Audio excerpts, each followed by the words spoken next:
कि हरि नाम को नहीं गाइए, हरि नाम को नहीं गाइएगा, हरि नाम को नहीं गाइएगा, हरि नाम को नहीं गाइएगा।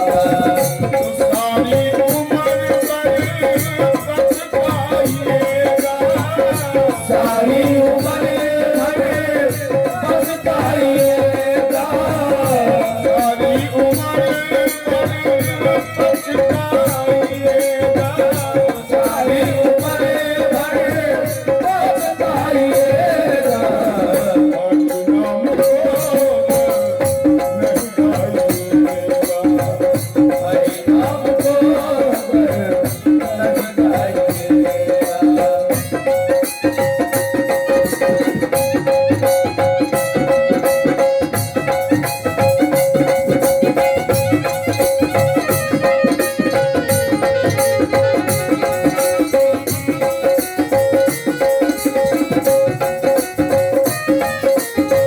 हरि नाम को नहीं गाइएगा, माता के दर कौन किया था, माता के दर में कौन किया था, अगर करूँगा ये वचन दिया, भगत करूँगा ये वचन दिया।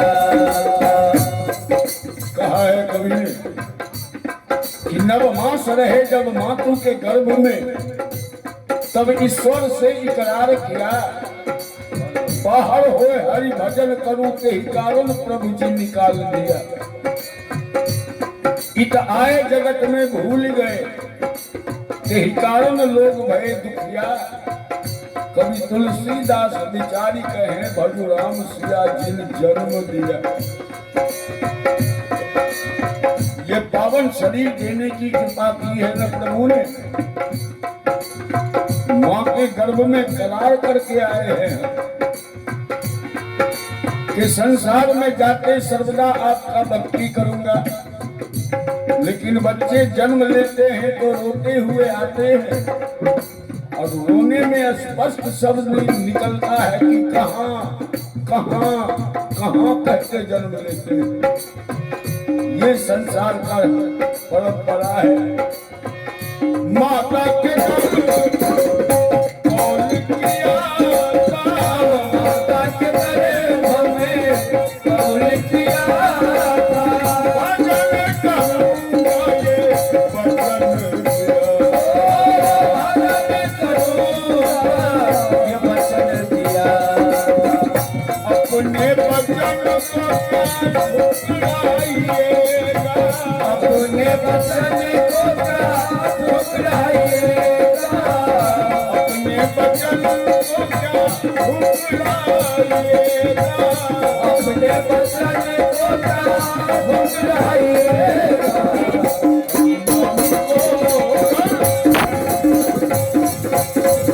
हरि नाम को नहीं गाइएगा,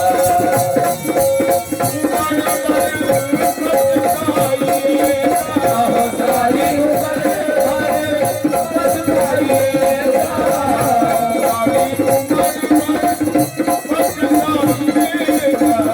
हरि नाम को नहीं गाइएगा, हरि नाम को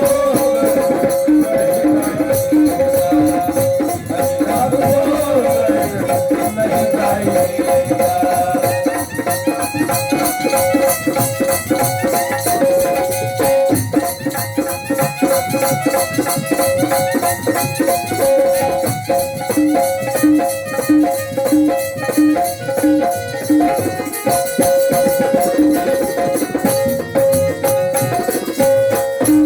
नाम को नहीं गाइएगा, माया के फेरे हर दिन माया के फेर में हरि गिरना,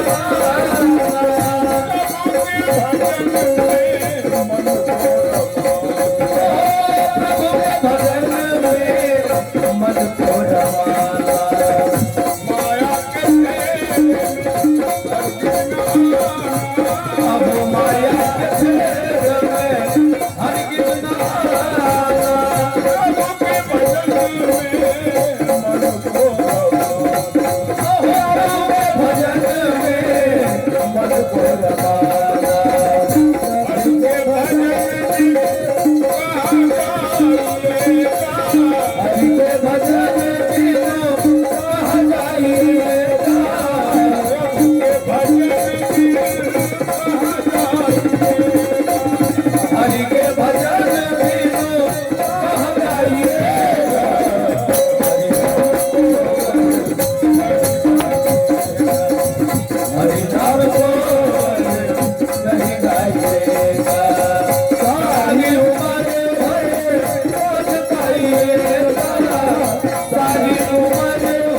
फिर से बड़ुआ के पिताजी एक समय में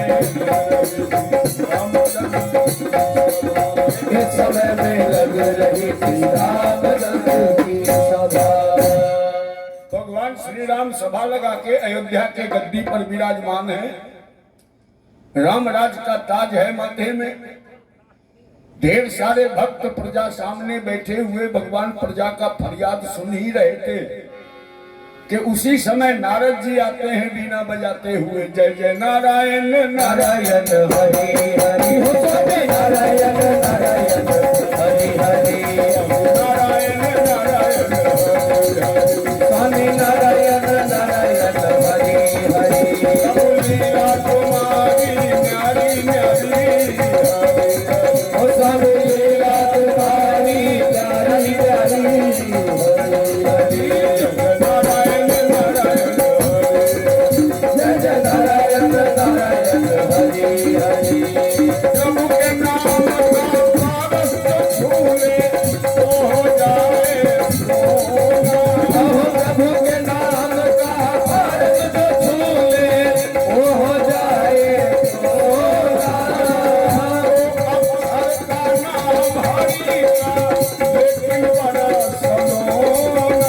ओ अक्षर का नाम हरि का लेकिन बड़ा सलोना। मेरा कोटि विपदा कारी कारी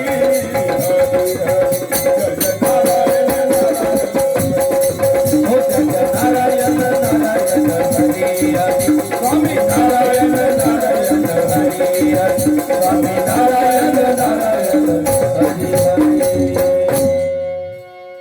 नारायण बीना बजाते नारायण गाते नारद जी प्रवेश किया। भगवान कहा कि क्या बात है नारद, आज रास्ता भटक गए हो क्या? बहुत दिनों बाद राम के दरबार में आने का ध्यान टूटा है तुम्हारा। कहा कि प्रभु जब भी कभी आपका दर्शन करने का इच्छा होता है मैं आपके चरण में अवश्य पहुंच जाया करता हूं। भगवान अपने बगल में ही नारद जी को स्थान दिया। देव ऋषि है ना। नारद जी बैठे तो भगवान फिर से अपने प्रजा का फरियाद सुनने में लग गए। नारद जी देखा कि भगवान अपने में व्यस्त हैं, तो हम अकेले चुपचाप बैठ के पागल बनने वाले तो नहीं है। हमको तो तीनों लोक का दौरा करना है, तीनों लोक का भ्रमण करना है। 60 सेकंड नहीं पूरा होने दिया नारद जी, 1 मिनट नहीं पूरा बिना बिना संभाले और उठ के चल दिए। भगवान कहा कि क्या बात है नारद, ठीक से स्थान भी ग्रहण नहीं किया और तुरंत उठ के चल भी दिया। बड़ी जल्दी में हो, किसी को झगड़ा लगाने का जरूरत पड़ गया है क्या? तुम्हारा तो प्रमुख काम है एक दूसरे को झगड़ा लगा देना। नारद जी कहा नहीं प्रभु, ये सब काम बहुत दिन पहले छोड़ दिया हो। बड़ा कलंक हो जाया करता था मालिक। काम होता था, संसार का कल्याण होता था, जन का, और कलंक का टीका मेरे माथे मारा गया कि नारद झगड़ा लगाने वाला है। कहा तो मैं सुना हूं कि तुम सबको झगड़ा लगा देते हो। बाप बेटे में, चाचा भतीजे में, भाई भाई में, मामू भगने में, नाना नाती में, बाबा पोते में, दोस्त दोस्त में, किसी को नहीं छोड़ता है। लेकिन मैं तुम्हें झगड़ा लगाने वाला टीका नहीं दे सकता हूं नारद। नारद जी कहा जब आप भी कबूल करिए रहे कि हम सबको झगड़ा लगा ही देते हैं तो टीका देने में क्यों? कहा इसलिए कि एक काम तुमसे बाकी रह गया है नारद। तू आज तक हमको किसी भक्त से झगड़ा लगा के देखा है नारद? कहा नहीं प्रभु, ऐसा कभी विचार भी नहीं लाए अपने मन में। आपके डर से, आपके भय से। कहा अगर मैं तुम्हें छूट दे दूं, मेरे तरफ से आज्ञा मिल जाए, तो क्या अब भी ये काम हो सकता है? तो नारद जी तो जल्दी में थे, क्या पता कि मैं बोलूंगा तो भगवान पे कुछ असर पड़ जाएगा। उसी जल्दी में कह दिया कि अगर आपका आज्ञा हो जाए तो ये कोई मुश्किल काम नहीं है प्रभु, ये भी नारद के बाएं हाथ का काम है। एक पल में आपको भी लड़ा दूंगा। अब तो भगवान की भौहें तन गई। नारद पागल के पागल रह गया न तू। कितना आसान समझा कि कहा बाएं हाथ का काम है। जानते नहीं कि मैं भक्त को सर आंखों पे उठा के रखता हूं नारद। रत को पानी लाऊं, छप्पर छानी छबाऊं, आठों याम हृदय में राखूं, पलक नहीं बिसराऊं, मैं नित भक्तन हाथ बिकाऊं। हे नारद, मुझको गर कोई गाली दे तो जरा ध्यान न लाता हूं, लेकिन भक्तों की निंदा जो करता उसका दुश्मन। भक्तों की निंदा जो करता उसका दुश्मन बनता था। भक्तों की निंदा जो करता उसका दुश्मन बनता था। भक्तों की निंदा जो करता उसका दुश्मन बनता था। भक्तों की निंदा जो करता उसका दुश्मन बनता था। भक्तों की निंदा जो करता उसका दुश्मन बन जाता हूँ, और जिस भक्त के लिए इतना करता हूँ उसी से मैं कैसे लड़ जाऊंगा। नारद जी कहा कि आप तो खामखा परेशान हो जाते हैं ना प्रभु। आप भगवान हैं, आप तो भक्त से नहीं लड़िएगा, लेकिन झगड़ा लगाने का हुक्म तो आप हमको दिए हैं। झगड़ा हुआ तो सारा दोष हमारे माथे पर आएगा, तो आप क्यों परेशान होने लगे। भगवान का इसका मतलब तुम झगड़ा लगा दोगे क्या नारद। कहा कि प्रभु का वचन मिल गया तो ये नारद के माथे पर ऋण हो गया, कर्जा हो गया। जब तक इस ऋण से उऋण नहीं हो जाएंगे अब हमको चैन कहाँ। बस मौका के तलाश में रहूंगा। जिस दिन समय मिल गया मैं अपना कर्जा अवश्य उतार लूंगा प्रभु। कह के नारद जी चल दिए वहां से। नारद जी चले गए तो भगवान भी निकाल दिया अपने मन से इस बात को। सोचा कि नारद पागल है, जो मन में आता है बक लेता है, हमको कैसे भक्त से लड़ा सकता है। वो समझ में थोड़ी देर के लिए नहीं आया प्रभु को कि आदमी को चाहिए भक्त से डर कर रहे। आदमी को चाहिए भक्त से डर कर रहे। आदमी को चाहिए भक्त से डर कर रहे। आदमी को चाहिए भक्त से डर कर रहे।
भगवान तो निकाल दिया अपने मन से इस बात, लेकिन नारद जी तो ताजा याद किए हुए हैं कि भगवान का कर्जा है, सूद बढ़ रहा है।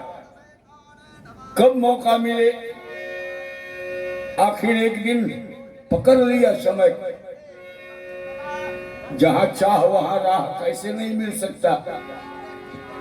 देखिए पूर्णिमा का दिन था, गुरु पूजा का त्योहार था, पूर्णिमा का दिन था, गुरु पूजा का त्योहार था।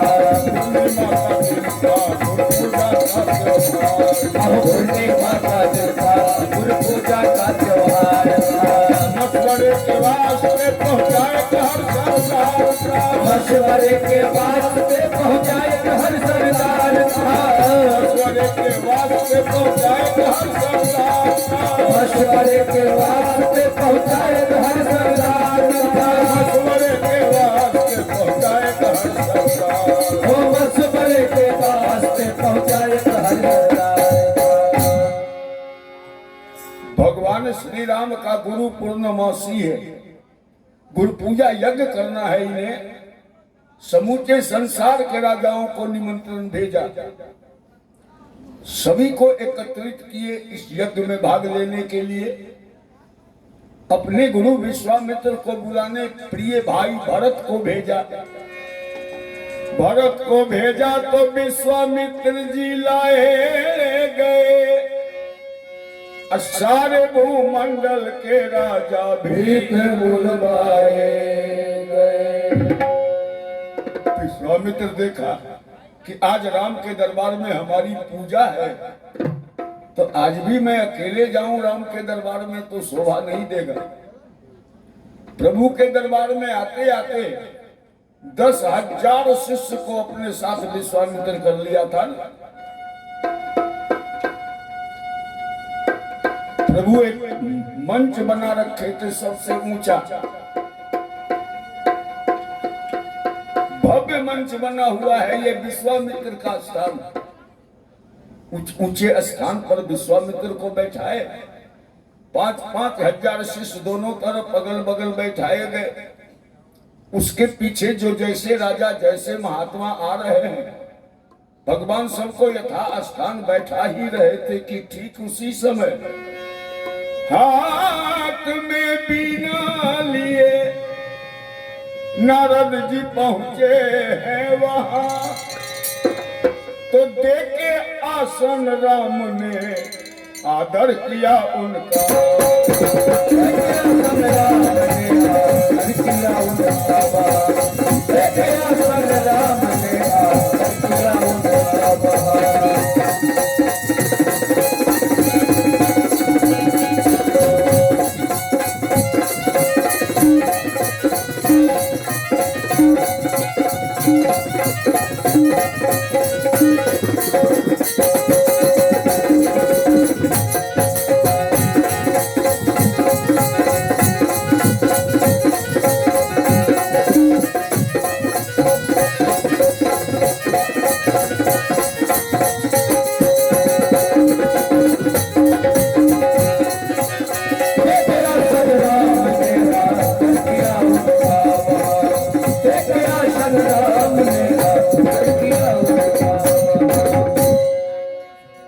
कहा क्यों नर, आने में कुछ देर तो तुम कर देते हो, लेकिन हो दुरुस्त पहुंचने वाले।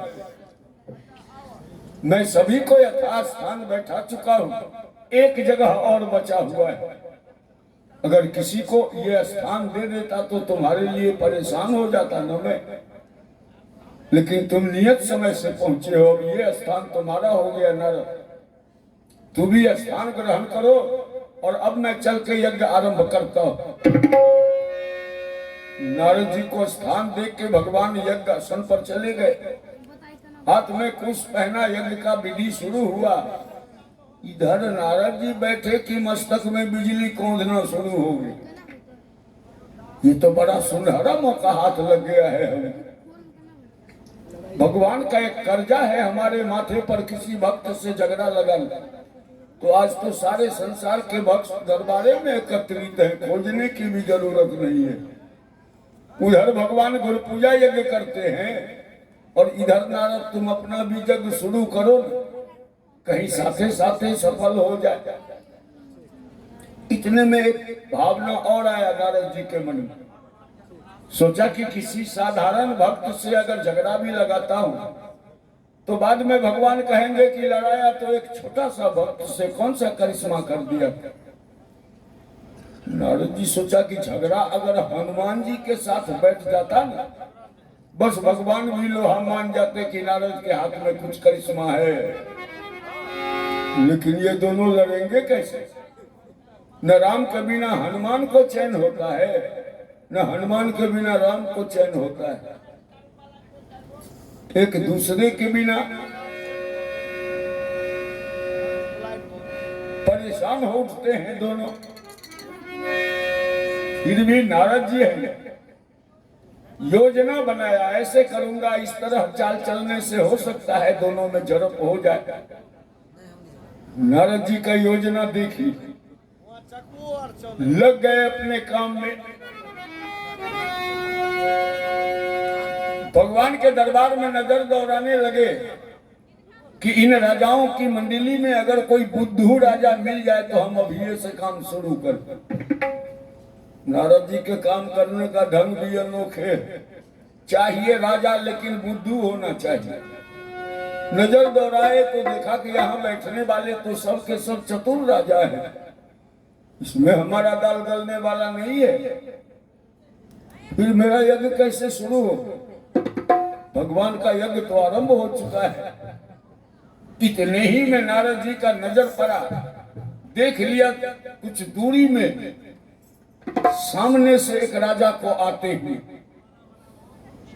बड़ा भारी भरकम शरीर है, बड़ी बड़ी मूंछ है मुख पर, सर में लाल फेटा बांध रखा है, 150 लश्कर भी है पीछे पीछे। कभी मूंछ पे हाथ फेरता है, कभी कस चढ़ाता है, कभी म्यान से तलवार निकालता, फिर कभी मन में आतो तलवार को म्यान में रखता है। अजीब हरकत करते हुए आ रहा था। नारद जी देख लिया कि तो बना बनाया एक्टर हमारे लिए ही भेजे हैं भगवान, इसी राजा का तो हम खोजे कर रहे थे। अब हमारा भी यज्ञ आरंभ होने में कोई देरी नहीं है। नारद जी किसी को कुछ मालूम नहीं होने दिए, चुपचाप अपने जगह से उठ के कुछ दूर आगे बढ़ जाते हैं और रोक लिया आने वाले राजा का। उस समय काशी का नरेश था, वो त्रिविक्रम नाम है इस राजा का। नारद जी पूछा कि क्या त्रिविक्रम, गुरु पूजा यज्ञ में भाग लेने जा रहे हो? हाँ बाबा, बहुत बड़ा सौभाग्य है कि आज भगवान का निमंत्रण मिला है इस यज्ञ में भाग लेने के लिए। नारद जी कहा कि ये तो सचमुच बड़ी अच्छी बात है, लेकिन 1-2 मिनट रुक सकते हो? तुमसे 1-2 बात जानना चाहता हूं। कहा जितना बात पूछना है पूछ लीजिए नारद बाबा, तभी जाऊंगा। कहा कि सामने देखो भगवान के दरबार में एक सबसे ऊंचा मंच बना हुआ है ना, और उसके ऊपर एक दाढ़ी वाले बैठे हुए हैं, क्या उनको पहचानते हो तुम? त्रिविक्रम कहा कि क्यों नहीं पहचानूंगा, वो भगवान के गुरु विश्वामित्र है नारद बाबा, उन्हीं की तो आज पूजा है कि हम सबको भी सौभाग्य मिला है भगवान के दरबार में आने का। फिर कैसे नहीं पहचानते? और तुम तो सचमुच पहचान रहे हो। अच्छा तो एक बात और बता, तू कभी विश्वामित्र को प्रणाम भी किया है त्रिविक्रम? कहा कि कहीं भांग का गोला ज्यादा बड़ा तो नहीं मारती है नारद बाबा, ये भगवान के गुरु है विश्वामित्र, तो अब एक बार पूछते हैं, हम तो हजारों बार उनको प्रणाम किए, हजारों बार प्रणाम कर चुके हो, तब तो जाके तुम भी यज्ञ देखो, मैं भी चलता हुआ, अब हमें कुछ नहीं बोलना है।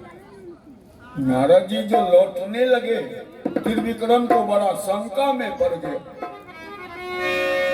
त्रिविक्रम था तो राजा, लेकिन अनपढ़ क्लास पास। इसको हुआ कि हम प्रणाम करने का नाम लिया तो नारद जी उलट के भागे क्यों? अवश्य दाल में कुछ काला है।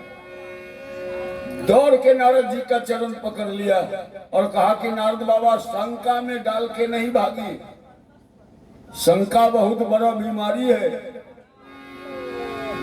बिना रोग का रोग करा देता है। शंका का समाधान कर दीजिए तभी जाने दूंगा आपको। मैं विश्वामित्र को प्रणाम करने का नाम लिया तो आप इस तरह चल क्यों दिए?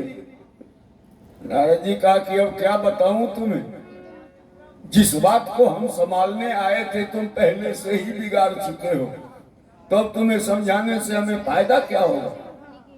कहा अब भी बता दीजिए ना नारद बाबा, आगे भी तो संभल के कदम उठा सकते हैं। कहा तुम जो बार बार प्रणाम करते हो विश्वामित्र को, जानते हो विश्वामित्र कौन जात हैं? कहा नहीं, जात बात के बारे में नहीं जानते नारद बाबा, आपके सामने हम झूठ नहीं बोल सकते। कहा जात नहीं जानते तो प्रणाम कैसे कर रहे हो? कहा वो भगवान के गुरु हैं।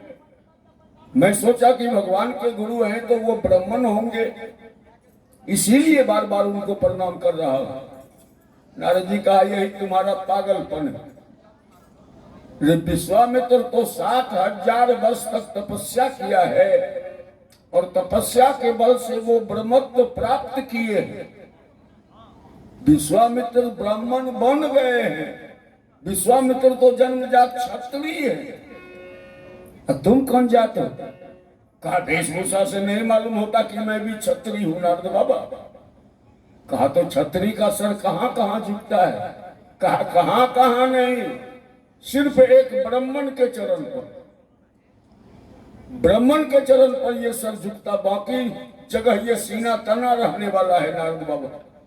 नारद जी का यही समझाने आया। नीचे में जितने महात्मा को बैठे देख रहे हो, तू जाके सबको चरण छू छू के प्रणाम करना, एक भी महात्मा नहीं छूटना चाहिए। लेकिन विश्वामित्र के सामने राजपूती शान दिखलाना होगा। नारद जी का काम शुरू न हो गया, चिलवा सबको चरण छूना और गुरुए के सामने सीना तान देना। अरे बोले नारद उनके चरण में सर झुकाना है नहीं, क्योंकि तुम भी छत्री और वो भी छत्री, मान घटवाना।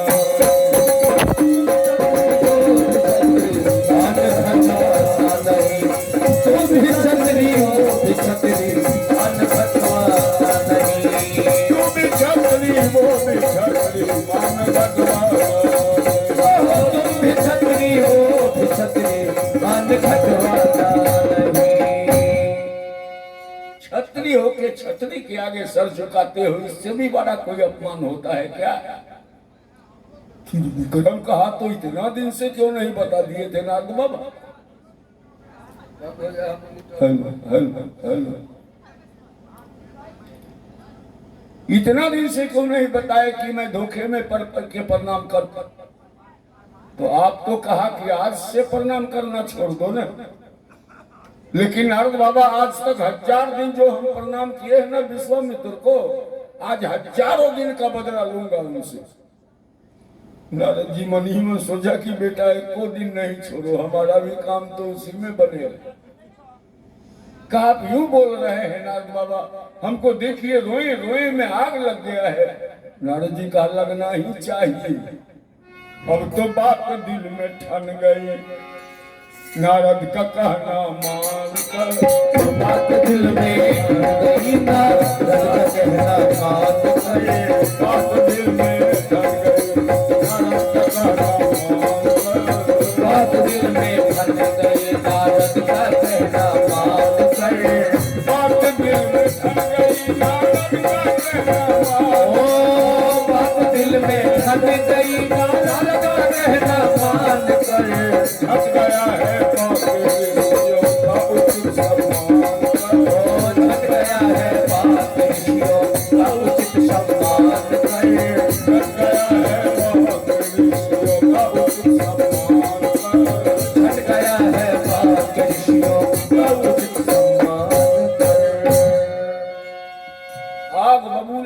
जो त्रिविक्रम बढ़ने लगा। नारद जी कहा रुको रुको, त्रिविक्रम पहले हमको जाने दो।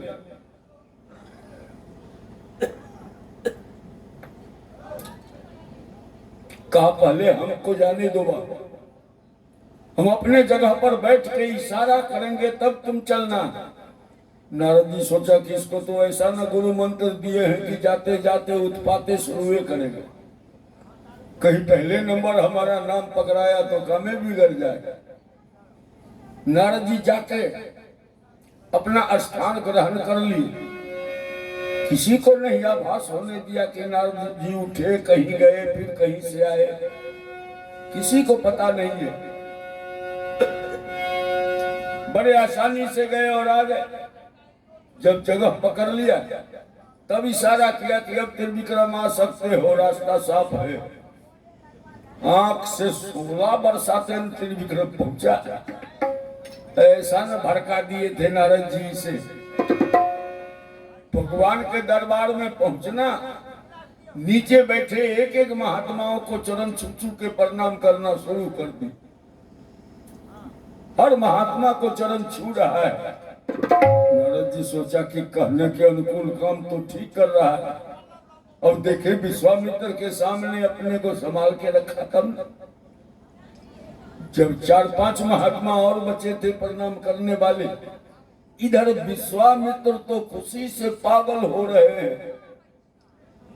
मंच पर बैठे बैठे प्रसन्नता से पागल हो रहे हैं कि बड़ा भावुक ये राजा है, कैसा श्रद्धा है इसके दिल में।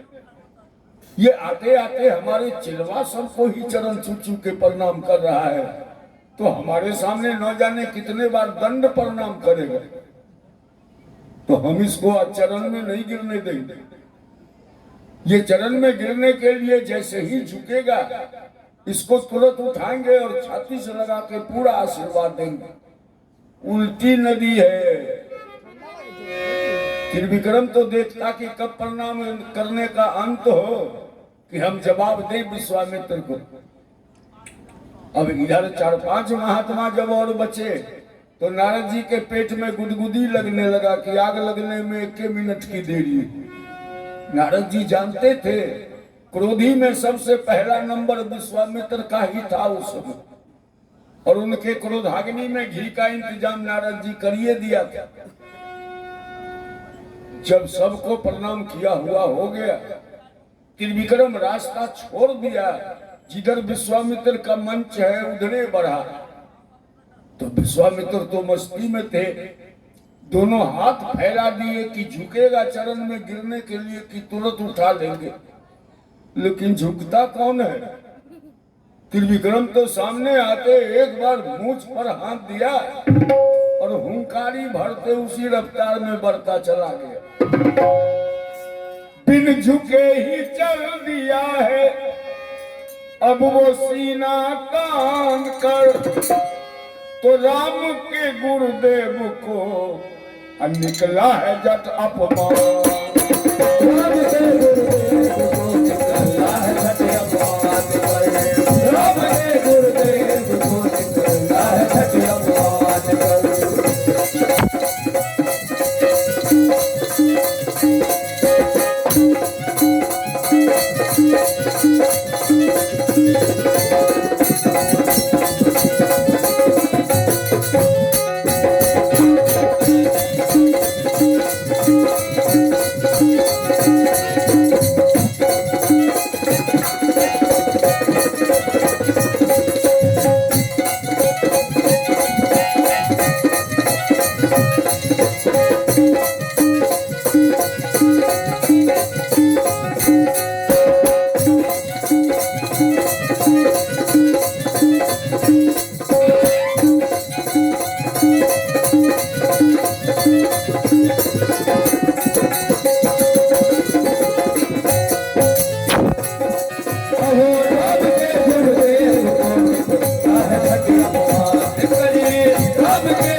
बिन झुके ही चल दिया है वो सीना तान कर, राम के गुरुदेव को निकला है झट अपमान कर।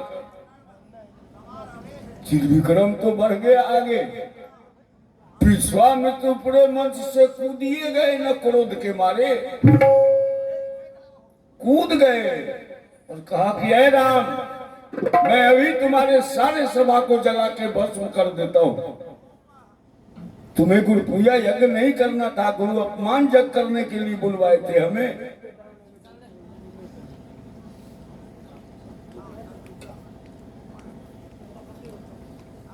देखिए श्रद्धालु ने 102 रुपए का पुरस्कार भेजा है गुप्त दान के नाम पर। ये बड़े बुद्धिमान लोगों का काम होता है, क्योंकि गुप्त दान करने वाले को धर्म ग्रंथ कहते कि महाकल्याण करते हैं प्रभु। तो मैं उस पुरस्कार कर्ता को बहुत धन्यवाद ज्ञापन करते सानंद जीवन का मंगल कामना कर देता हूं। फिर कह रहा हूं कि विश्वामित्र कूद गए ऊपर से और कहा कि अरे राम, मैं अभी तुम्हारे सारे सभा को जला के भस्म कर देता हूं। तुम्हें गुरु पूजा यज्ञ नहीं, गुरु अपमान यज्ञ करना था क्या? कोहराम मचा दिया। भगवान उठे यज्ञ से और दौड़ गए विश्वामित्र के।